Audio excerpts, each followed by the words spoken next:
tak dua, hang nak buat satu garis kiri kanan macam mana? Lepas itu manusia ini yang keluar daripada kubur, dengan amal dia keluar itu, dia sendiri akan duduk pada golongan kanan. Dan golongan yang disebut dengan apa nama golongan sabiqun al-awwalun. Sebelum golongan kanan ada sabiqun al-awwalun. Mereka itu golongan yang dahulu beriman kepada Allah. Mereka lebih hebat daripada golongan kanan. Dan golongan kiri ini golongannya malang lah. Golongannya malang. Pasal itu jangan kita draw tempat. Pasal kita tak boleh draw tempat, pasal kita pun tak tahu mahsyar tu tahu mana.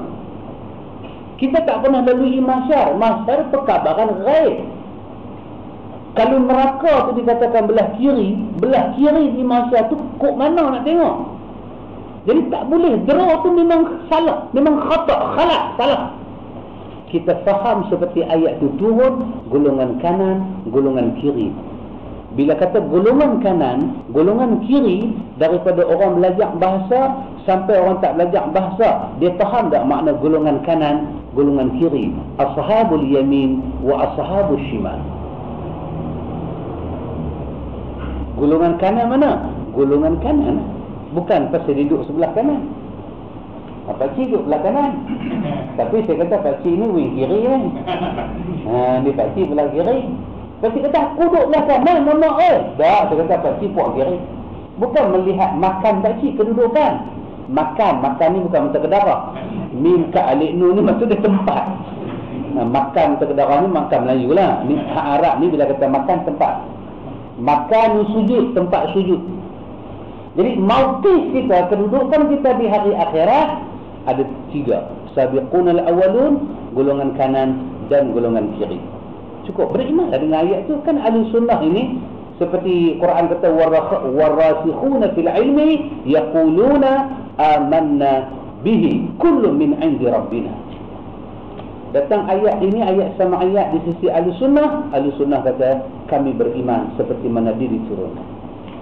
Macam mana nak dibahagikan itu, Rasulullah sendiri tak pernah terang kepada kita. Rasulullah kan dia pernah buat garis kasar atas jalan, atas tanah kan. Lepas tu dia buat garis kasar, lepas tu dia buat belah kiri itu dia buat satu bengkok, belah kanan dia buat satu bengkok kan. Lepas tu Rasulullah kata, jalan Allah tak lurus ni. Kiri kanan ada syaitan menyuruh kamu. Rasulullah mampu ambil ranting pokok, buat garis. Kenapa Rasul tak mampu nak buat satu bulatan kosong belah kiri, bulatan kosong belah kanan, dan draw satu kotak tengah? Ini belah kanan, di belah kiri, yakni ashabul a'raf. Kenapa bagi dia tak boleh buat begitu? Tak perlu buat. Tak perlu. Yang perlunya dengan benda ghaib ini apa dia? Yu'minuna bil ghaibi. Beriman sahaja. Wujudnya istilah itu beriman, dan ada orang akan masuk dalam kumpulan itu. Itu lebih jelas kefahaman ahlu sunnah wal jamaah. Jangan letak ra'i. Ra'i ini Mu'tazilah. Nak draw hak ni semua sajalah, itu sebagai penjelasan lah, bukan kata tak siapa-siapa pun. Baik, tengok lagi. Itu yang saya nak sebut tadi. Kadang-kadang kita terkenal juga dengan perkataan murakab, jahil murakab. Yang keempat, al-waham, yakni mengetahui sesuatu dengan kemungkinan salah lebih besar daripada benar. Waham ni, dia tahu satu benda, tapi tahu cara tak betul lebih jelas daripada tahu cara betul. Dan yang kelima, dia kata asyak, yakni mengetahui sesuatu yang kemungkinan besar ataupun salah sama banyak. 50-50. Dia campur aduk habis. Dan yang keenam, adzan, yakni mengetahui sesuatu yang kemungkinan benarnya lebih banyak daripada salah. Ini semua mungkin saja. Jadi sedang ilmu itu terbahagi menjadi dua, daruri dan nadari. Daruri iaitu pengetahuan yang dapat diperoleh secara langsung tanpa memerlukan penelitian dan dalil, seperti pengetahuan bahawa api itu panas. Nazari iaitu pengetahuan yang hanya bisa diperolehi dengan cara melakukan penelitian dengan dalil, misalnya pengetahuan tentang wajibnya niat dalam berwudu. Daruri dan nazari. Daruri maksud dia benda mata tengok boleh faham. Allah buat alam, tengok. Ada ilmu jenis itu. Tetapi ilmu agama dia bukan daruri, dia nazari. Apa dia? Dia kena detail, pergi mengaji, kena semak, kena buka, kena tanya, kena jawab, kena tulis, kena faham, kena periksa. Dia jenis nazari. Nazara, kepala orang kena berjalan nak faham benda itu. Tetapi Mu'tazilah, pengajian dia akal dia nombor satu. Jalankan akal. Tidak, ahli sunnah ni dia bagi dua. Daruri, pengetahuan yang secara tak langsung boleh tahu. Tak payah sabar habaq. Tak payah sabar bagi tahu kata Allah tu ada kuasa.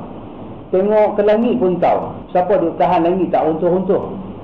Ayak laut, siapa duk buka pai ayak tutup pai tu. Ada masa pasang, ada masa surut. Siapa duk pergi makan ikan dalam laut. Tak ada siapa. Tapi ikan tak mati, dia ada. Tangkap ikan, beranak lagi. Tangkap beranak, tangkap beranak. Sotong tu berapa kurun dah duk makan, tak habis-habis sotong. Itu nama dia daruri. Tengok tahu. Kecuali dia ni memang cacat otak. Orang kata kalau tok guru lama-lama dia bagi contoh, berjalan-jalan jumpa tapak rimau. Nak tanya ke ada rimau ke kat sini? Tak payah tanya.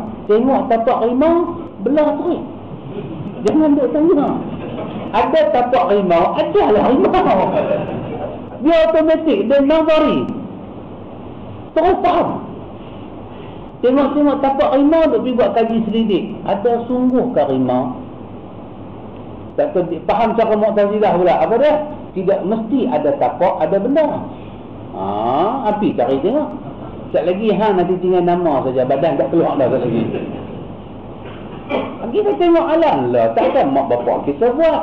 Alam ni ada sebelum tok kita nikah dengan tok wan kita. Takkan tok wan kita buat. Tok wan kita punya bapak punya mak dah ada alam. Tengok dapat. Itu daruri. Nazari dah. Nak faham khas, nak faham umum, nak faham hadis, nak faham fikih, ini semua kena belajar. Adapun jika dilihat daripada sudut sudut